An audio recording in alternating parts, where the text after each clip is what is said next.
Welcome back नाज़रीन। Programme का सिलसिला आगे बढ़ाते हैं, बात करते हैं बजट 2016 की। तमाम अवाम की नजरें इस वक्त इस बजट के ऊपर हैं।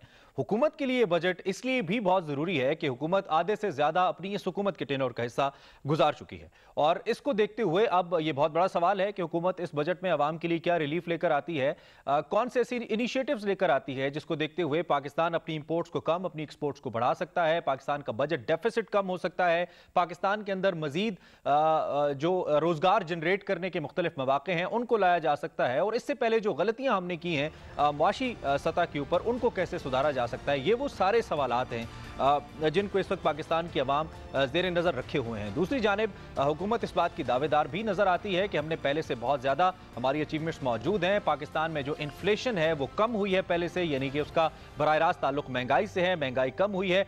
लेकिन एक बहुत बड़ा चैलेंज जो हम इस बजट के अंदर देख रहे हैं वो ऑयल प्राइसेस के अंदर कमिंग ईयर्स के अंदर इजाफा है जो एक्सपेक्ट किया जा रहा है वो होता है। अगर वो होगा तो पाकिस्तान की इंपोर्ट्स एक्सपोर्ट्स के हवाले से यकीनी तौर पे उस पर असर पड़ेगा, खास तौर पे एक्सपोर्ट्स के ऊपर असर पड़ेगा। पाकिस्तान के ज़र मुबादला के ज़खायर जो इस वक्त अपनी हाईएस्ट सतह के ऊपर है, अराउंड 21 बिलियन है, उसके ऊपर भी फिर डेफिनेटली हमें देखना पड़ेगा कि वो किस हद तक फिजिबल रहेगा अगर बजट की ताज़ा तरीन सूरत हाल के बाद ऑयल प्राइसेस इंक्रीज करती हैं। वो सारे अवामिल हैं जिन पर हमने बात करनी है। मिर्ज़ा इख्तियार बेग साहब किसी तारुफ के मोहताज नहीं, मारे मुआशियात भी हैं और खुद एज अ बिजनेस पर्सन इन तमाम चीज़ों पर बड़ी गहरी निगाह रखते हैं। हमारे साथ लाइव कराची स्टूडियो से मौजूद हैं, उनसे हम पूछते हैं इसी हवाले से। साहब थैंक यू वेरी मच, आपने हमें ज्वाइन किया और इस अहम मौजू पे वक्त दिया। सबसे पहले तो आप हमें ये बताइए कि जो चैलेंजेस आप देख रहे हैं आने वाले वक्त में, खास तौर पे इस फिस्कल ईयर के अंदर हुकूमत के लिए, उनको देखते हुए बजट कैसा होना चाहिए, क्या एक्सपेक्ट करें आप इस सारी सूरत हाल में?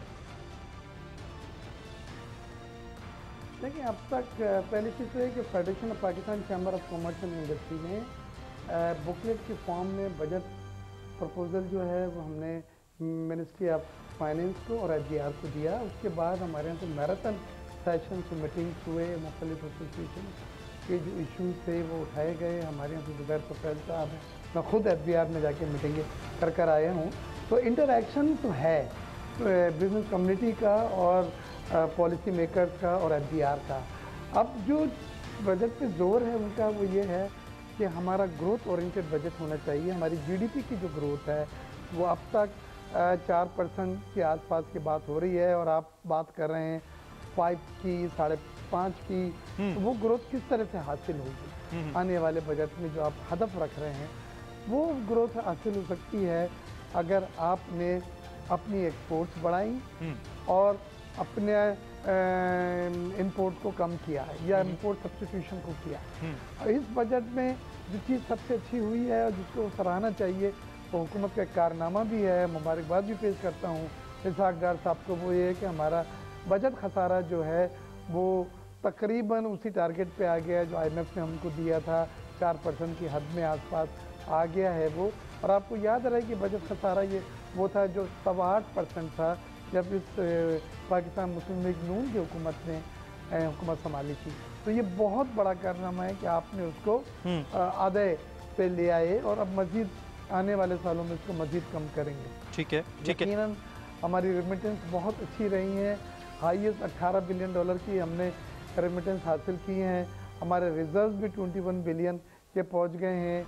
हमारी करेंसी बड़ी मुस्तहकम है और साथ ही साथ हमने अपने रेवेन्यूज़ में बड़ा बेहतरीन कारकर्दगी की है और हमारे 3,104 अरब का जो एम्बिशियस टारगेट था, जो एक मुश्किल टारगेट था, वो जो अब तक हमें रेवेन्यू हासिल हुए हैं और जो आने वाला वक्त बाकी रह गया है उसको अगर हम अकाउंट फॉर करते हैं तो मुझे लग रहा है कि बस थोड़ा सा शॉर्टफॉल होगा या हमारा रेवेन्यू टारगेट पूरा हो जाएगा।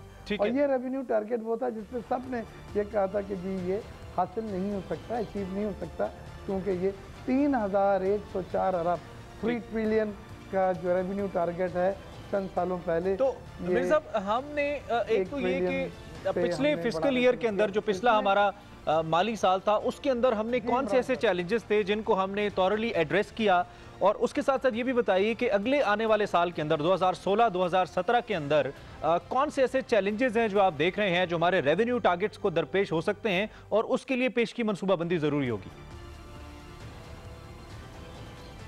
देखिए, रेवेन्यू टारगेट के लिए तो सख्त वक्त गुजर गया है जब हमारी ऑयल की प्राइसेस $30 पे आ गई थी और हमें कस्टम से और सेल टैक्स से एक बहुत बड़ा रेवेन्यू हासिल होता था।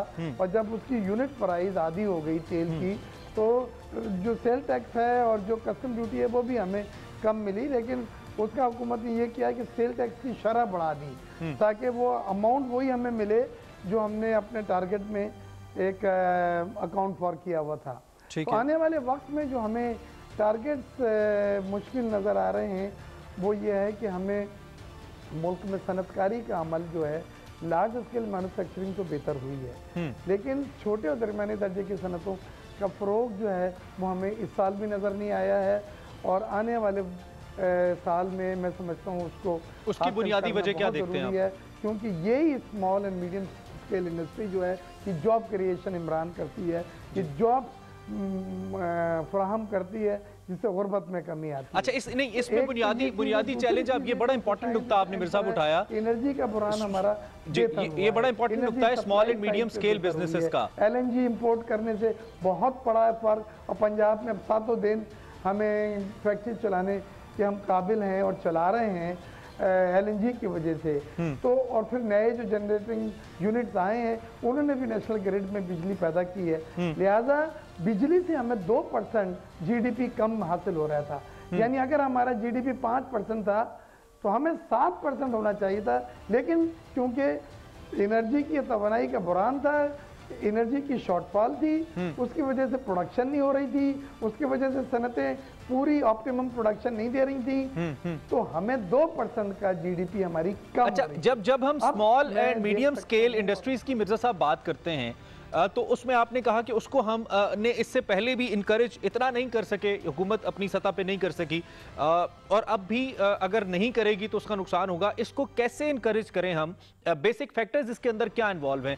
एनर्जी का जिक्र आप कर रहे हैं, मुझे मालूम है बीइंग अ स्टूडेंट कि जी जो लॉ एंड ऑर्डर सिचुएशन है, governance is very important factor इस सारी सूरत हाल के लिए। फिर जो मुख्तलिफ सरमायाकार हैं उनको राग़िब करना, ये 2-3 अहम नुकात हैं। तो इसमें कहाँ पे लैग कर रहे हैं हम, जिसको हम ओवरकम करें तो स्मॉल मीडियम एंटरप्राइज को हम फरोग दे सकते हैं? देखिए, small and medium scale industry, छोटे दरमियाने दर्जे की सनतें जो फ़रोग पाती हैं, उस वक्त उनको सबसे बड़ा चैलेंज जो दरपेश ये वेंडर इंडस्ट्रीज होती हैं। यानी बड़ी सनतों के लिए ये एक्सेसरीज पार्ट्स बना के बड़ी सनतों को सप्लाई करती हैं और वो बाई बैक कर लेते हैं।